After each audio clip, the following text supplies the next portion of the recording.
अब जब police band बजाएगी ना तब देखियो तुम। हेलो, मेरा नाम है मोलेस्टर पॉवर्ट पोटेंशियल रेपिस्ट दिल्ली का दरिंदा मंचुला एज फॉर मीडिया। वैसे मेरा रियल नेम है सरबजीत सिंह बेदी। मैं 30 साल का हूँ, दिल्ली में रहता हूँ और एक मिडिल क्लास फैमिली से बिलोंग करता हूँ।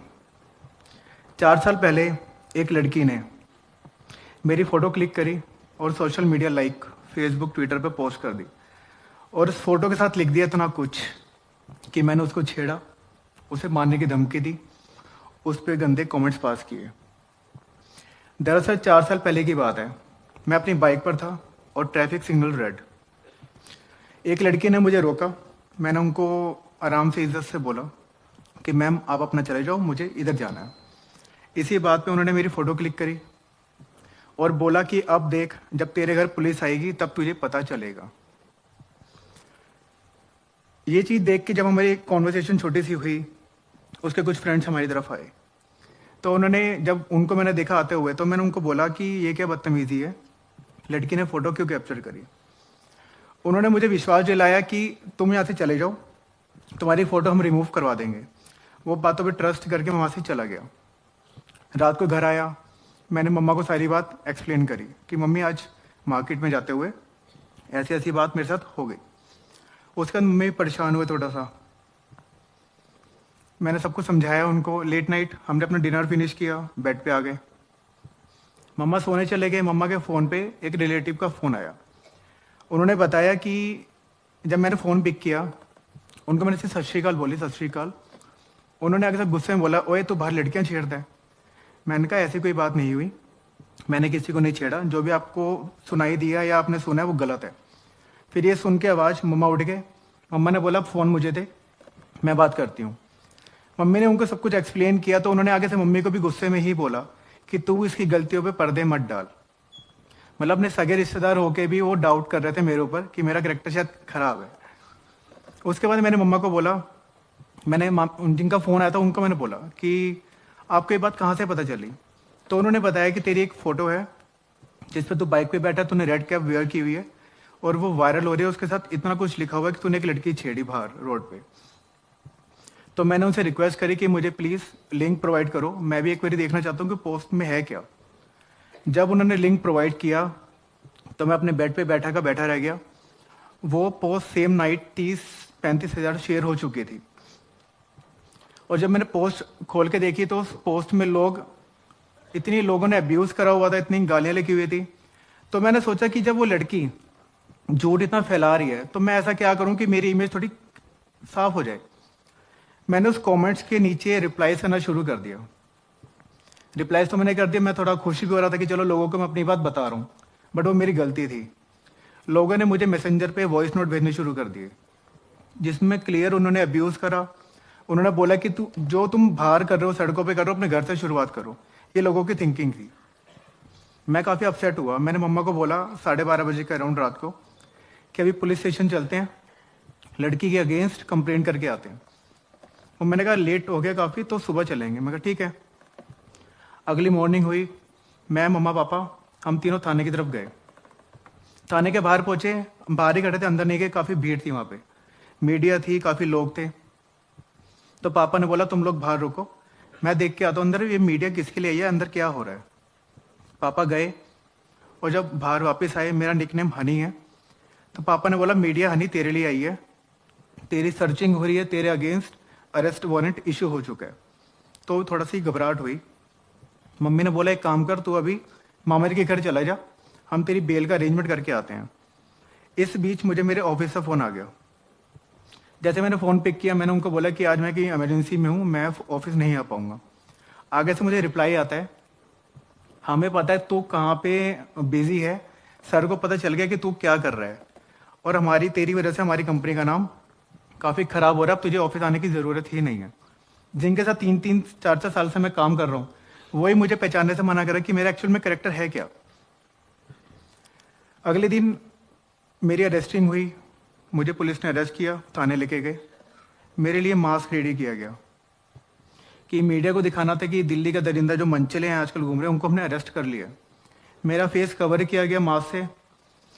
पुलिस वाले ऐसे करके हाथ ग्रिप बनाते हाथों की, पकड़ के मुझे लेके के मीडिया के सामने। मैंने अपनी मम्मी पापा को एक साइड कॉर्नर में खड़ा होता रोते हुए देखा।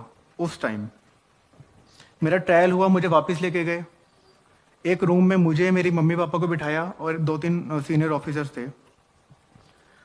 मंदिर से पंडित जी को, गुरुद्वारे से भाई जी को, चर्च से जो सिस्टर्स हैं उनको, मौलवीज को, उनको बुलाया गया। चारों धर्मों के ग्रंथों को बुलाया गया जो ज्ञान देते हैं। उन्होंने मुझे 1 घंटा टॉर्चर किया। उन्होंने मुझे ऐसी ऐसी चीज़ें सुनाई कि जो आपकी लड़कियों को लेके इमेज है, जो आप सोचते हो, आप उनको छेड़ने के आपके दिल में ख्याल आते हैं। मैं तो ये आपको ही सिर्फ अपनी वर्डिंग में बता रहा हूँ। उन्होंने जो जो बोला था मैं वो बता नहीं सकता आपको। वो ऐसा था कि जो अपनी फैमिली के साथ क्या अकेले में भी कोई सुनना ना चाहे। फिर भी वो टॉर्चर मैंने सहन किया। उसके बाद अगले दिन क्या हुआ? अगले दिन मैं एसएचओ सर के कैबिन में था, मम्मी पापा साथ थे।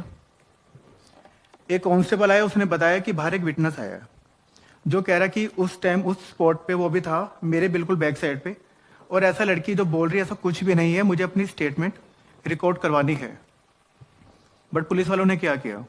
उन्होंने उसको सीधा बोला कि अब जो भी होगा कोर्ट में होगा, आप सीधा कोर्ट में जाके अपना बयान देना।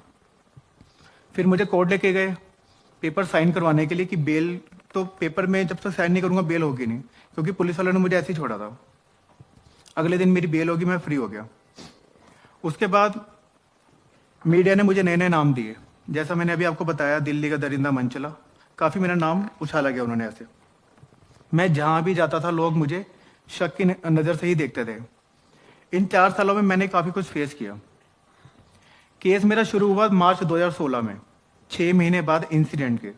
क्यों? क्योंकि पुलिस ने 6 महीने लगा दिए चार्जशीट को फाइल करने में। इतना टाइम जबकि लगता नहीं है। 3 साल हो गए केस चलते हुए, 2018 आ गया। लड़की एक बार भी कोर्ट नहीं आई। पहली बात तो जो सच्चा होता है वो भागता नहीं है। लड़की कोर्ट आई नहीं 3 साल। 3 साल बाद जब लड़की कोर्ट आई, मेरा गवर्नमेंट लॉयर था, तो मुझे एक गोल्डन अपॉर्चुनिटी दिखी कि लड़की आ रही है तो उससे कुछ क्रॉस ऐसा किया जाए कि जिसका वो जवाब ना दे सके और जज को खुद ही पता चल जाए कि लड़की झूठ बोल रही है। जबकि ये भी मेरा वहम था। मेरे लॉयर ने कुछ ऐसा पूछा ही नहीं। इवन वो मेरे पास आया, उसने मुझे बोला कि भाई इसको सॉरी बोल दे, इसे कॉम्प्रोमाइज़ कर ले, नहीं तो तुझे 2-3 साल की सज़ा हो सकती है। मैंने उसको छोटे से स्माइल दी और मैंने सीधा बोला, जहाँ पे गलती नहीं वहाँ पे कोई सॉरी नहीं। ऐसे बोल के मैंने बात खत्म कर दी। वेरी नेक्स्ट डे, अगले दिन मैंने लॉयर अपना चेंज कर दिया, मैंने प्राइवेट लॉयर हायर कर लिया। 28 सितंबर 2019, 28 सितंबर 2019 को मुझे वो मौका मिला जिसका मैं वेट कर रहा था। मेरी स्टेटमेंट हुई जज के सामने। मैंने जो जो सच था मैंने सब कुछ बता दिया, कुछ भी नहीं छुपाया। स्टार्ट टू एंड सब कुछ मैंने बता दिया। स्टेटमेंट रिकॉर्ड होने के बाद जब हम जज के सामने गए, मैं और मेरा लॉयर, तो मैम ने पूछा कि आपके पास कोई विटनेसेस हैं? तो मेरे लॉयर ने बोला हाँ हमारे पास 7 से 8 विटनेस हैं, उसकी लिस्ट हम अगली डेट में सबमिट कर देंगे। तो मैम ने एक स्माइल दी और सीधा बोला इसकी कोई नीड नहीं है, हम इसको फ्री कर रहे हैं। पहले हैरानी हुई, कुछ समझ ही नहीं आया कि मैम ने क्या बोला। उसके बाद लोगों ने रिकन्फर्म किया, तो मैम ने बोला हाँ हम इसको फ्री कर रहे हैं। मैं वैसे काफ़ी स्ट्रॉन्ग हूँ, मुझे रोना नहीं आता, बट रिहाई का सुन के आफ्टर 4 ईयर्स कोर्ट में मेरे आंसू निकल गए। मैं थोड़ा इमोशनल हो गया। सबसे पहले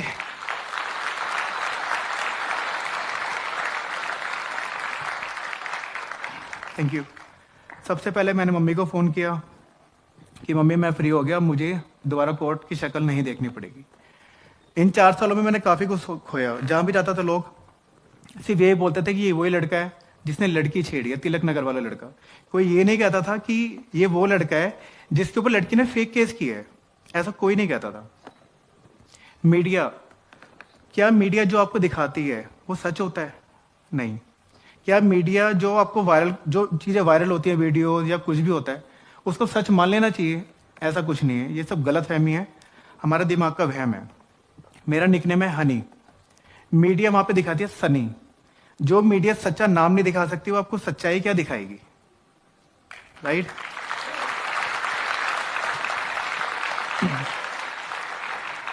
जब केस शुरू हुआ आफ्टर फ्यू मंथ्स, पहले तो हमने कभी सोचा नहीं था कि हम कभी कोर्ट कचहरी जाएंगे, क्योंकि हम मेरे अगेंस्ट या फैमिली में कभी हम थाने तक नहीं गए। केस होने वाला था, मेरे पापा परेशान थे। आफ्टर फ्यू मंथ्स मेरे पापा को मेजर हार्ट अटैक आया। लकीली उनको हम टाइम से हॉस्पिटल ले गए तो वो बच गए। फिर थोड़े टाइम के बाद पता चला कि मम्मी भी डिप्रेशन के पेशेंट हो गए हैं। केस का मेरे ऊपर इतना प्रेशर नहीं था क्योंकि मुझे पता था झूठा केस है, आज नहीं तो 2 साल बाद 4 साल बाद खत्म होगा, इतना मैंने पेशेंस रखा हुआ था।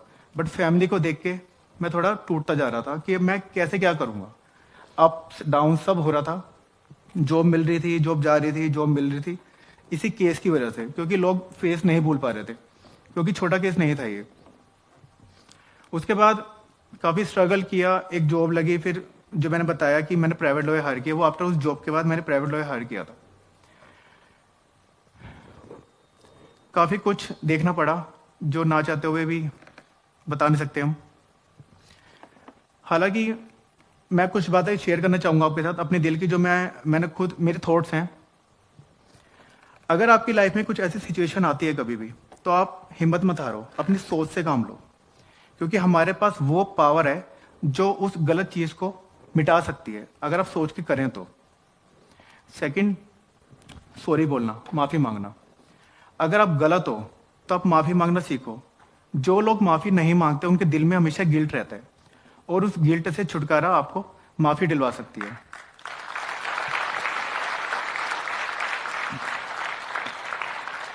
एंड थर्ड लास्ट, जो मेरे से काफ़ी जुड़ा हुआ है, मजबूत होने का मज़ा तभी है जब सारी दुनिया आपको कमज़ोर करने में तुली हो। Thank you, thank you so much, thank you, thank you so much.